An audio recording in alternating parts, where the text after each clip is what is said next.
It's your boy Luke, back for our fades and sleeper picks for this week's Sanderson Farms Championship. What we're going to do in this video is we're going to go over my top 3 fades and sleepers. These are going to be some of the guys being a little bit overhyped going into the week, my fades, as well as some of the guys being a little bit overlooked by the DFS players, my sleeper picks. The goal here again is to help you avoid some of these popular plays that I don't think grade out very well for this week, and to give you some of these sneaky options that aren't being owned in a significant enough fashion. So just a heads up, on my channel we already have the course breakdown up for Country Club of Jackson. We also have my core plays and value plays, so if you've missed any of those videos, make sure to check them out in the description. But without further delay, let's hop into the fades for this week. At number 3 for our fades, we have Patrick Rodgers at a DraftKings price of $7,600. I don't really understand all of the people going here, to be quite honest with you. He's my model's 105th ranked golfer out of 156 in this field, and he's more than just a chalky option down low. There are a lot of people that are touting him this week, talking about how Patrick Rodgers is going to come out, storm the field or something like that, and to be honest with you, I don't see it with any of his metrics. Where he had a lot of the steam of late is because of 2 top 10 finishes. He did that in his last 5 starts, which were all on a mini West Coast swing. This is where Patrick Rodgers makes his hay. He's historically been very good on the West Coast on bent POA mixes, and now that he's returning to Bermuda grass, that's going to set him back massively. He's somebody who, on that West Coast swing, gained a majority of his strokes around the green and also on those greens where he has all that kind of familiarity. But now that he comes over to a course here on the East Coast, I am expecting him to regress back to his regular numbers, which frankly don't look great, right? That's why he's the 105th ranked golfer in the field. And you would also think that since he's played so well of late, he would be striping his irons or something like that. But again, he's been completely carried by the short game. He is by far a negative approach player over those last 5 events. So not something I'm going to be targeting this week. And at 12.4% ownership is a clear fade.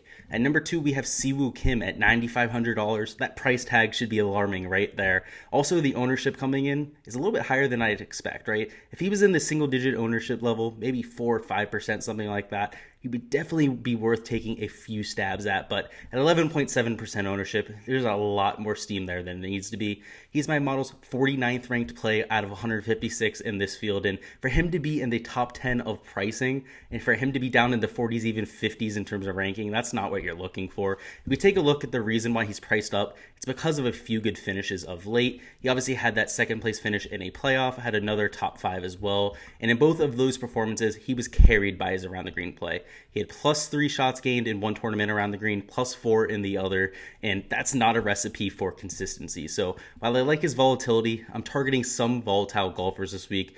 He doesn't really check the course fit box, so he's kind of got one out of the two. He's $9,500. He's also relatively high owned, so definitely going to be a fade for me this week on DFS. And at number 1 for our fades, we have Sergio Garcia at $10,500. He's 17.5% owned in my sims, and I think he's actually going to come in a little bit higher owned than that. He's only my 10th ranked golfer in the field in terms of my model ranking, and at $10,500, that's not really great. You know, you're looking for somebody up in that top 3, somebody that you can spend up for and say that it's really worth it. And on top of those concerns, he's also somebody who has Ryder Cup fatigue. You know, that was a very long week, an emotional week as well, and that European team really leaned into Sergio Garcia. He was expending a lot of emotional energy. He was obviously out there expending a lot of physical energy as well. And the only reason he's here, every other Ryder Cup participant is taking this week off, is because he won last year. He has to defend his championship. He has sponsorship obligations now to show up to this tournament. So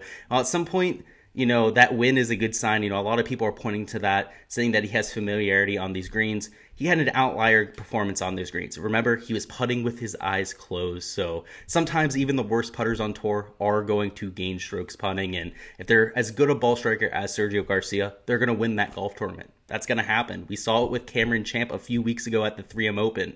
This happens, but trying to predict that is like trying to hit the lottery. So don't use that fool's errand. With Sergio Garcia, not somebody I'm going to be targeting in DFS. Real quickly before we get into the sleepers, I wanted to remind you guys that we have a live stream tonight for the Sanderson Farms Championship. That is going to be at 6:30 p.m. Eastern Time, going over my player pool, ownership, any questions that you guys have. So if you're watching this video right when it comes out, going to be coming out very shortly, so keep an eye out for that. But at number 3 for our sleepers, we have Matthew NeSmith at $6,600. he's not getting any ownership. He's 1.1% owned. Not a lot of people are diving into the 6K range, which is actually a little bit surprising for me. I love about 5 or 6 guys down here, so I'm definitely going to have some scatter shots down here, and NeSmith is definitely included in that group. So a top 20 model rank this week, number 17 out of 156, and somebody I need a clever nickname for. You know, he's somebody who's a mainstay here on the channel, and that's because he absolutely pops in these type of statistical models. Somebody who's excellent tee to green, gains off the tee, gains with his approach play, doesn't leak any strokes around the green. So somebody who, if you're running statistical models, again, is going to pop up. So people like me love playing Matthew NeSmith, and the obvious issue with this game is his putting, where he consistently loses to the field. But the good thing about this week is that we're on Bermuda grass, and Bermuda grass is the surface where Matthew NeSmith sucks the least, right? So if that's saying anything about it, he's only a slightly negative putter on that surface. So if he can gain anything on the green this week,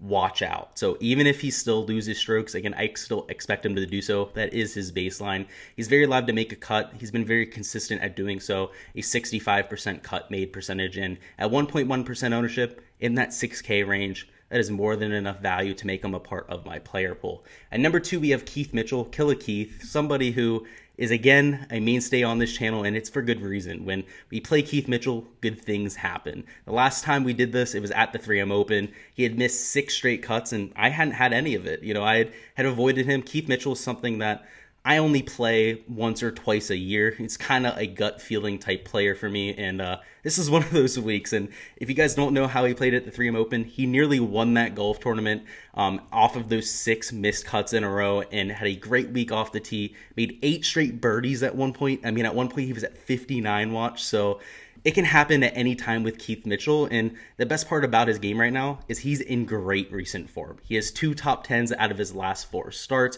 Also somebody who has a very good course fit. So you don't really see that with the model ranking. It takes a little bit of a longer term approach look at his game, and he had an atrocious 2020 year. So it's a good thing that he has that win on his record at the Honda Classic. Not going to worry about his status or his exemptions or anything like that for quite some time, but Keith Mitchell, somebody who has a very volatile game, and that's somebody that I'm looking for at a birdie fest like this. There's almost no one more aggressive than him on tour. He is one of the highest birdie or better percentages on tour year in and year out. And again, with that really good recent form with 2 top 8 finishes out of his last 4 starts, and one of those was at the Northern Trust. Just to give you a better idea, that's a playoff event with the best players in the world. I definitely like going to Keith Mitchell at $7,800 in single-digit ownership. And finally, at number 1, though, we have Gary Woodland, who is going to cost $8,400 this week. A little bit higher owned than my other sleeper options this week, but I just wanted to fit him in here because he's one of my favorite plays on the slate. So 12% ownership.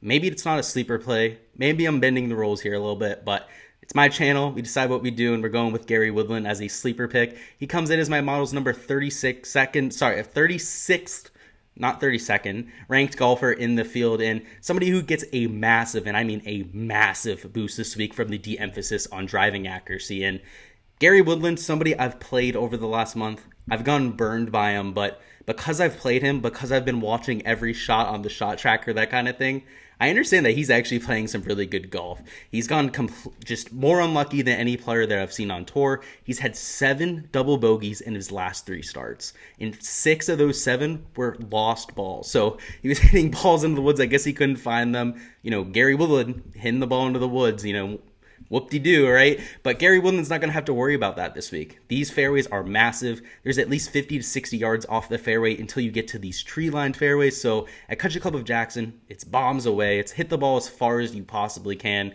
and don't worry about accuracy. And I absolutely love that for him. If we take a look at his statistics, he's been striping his irons of late. He's still been one of the best in the field in terms of birdie or better percentage. And over those last 3 events where he's, again, had 7 double bogeys or worse, he's only missed a cut in all 3 events by a combined 4 strokes. So somebody who, even with all these massive scores, was still scoring at will. So Gary Woodland had a course where he's not going to have to worry about these double, triple bogeys like he's been prone to this last month. I absolutely love him. Not only in DFS, I love him in the betting format. seemingly becoming one of my favorite plays on the entire slate. That's all I've got for this week's fades and sleepers, guys. Go ahead and let me know down in the comments who your biggest fade this week is. I'd love to get some debate going, and obviously for me, it's going to be Sergio Garcia. Sorry for the lighting issues, by the way. I am moving into a new studio currently, so going to be getting all of that ironed out, going to have a much clearer setup, better lighting, better audio, everything for you guys. So better content coming out. Not going to have to worry about this glare issue or anything like that going forward. So as always, guys, really appreciate you guys for stopping by for the video, for your viewership. If you guys haven't already liked and subscribed, make sure you go ahead and do so. And thanks again. I'll see some of you guys tonight for that live stream there at 6:30 p.m. Eastern time. Again, highly recommend that you guys stop by. And until next week, good luck with all of your lineups. Peace.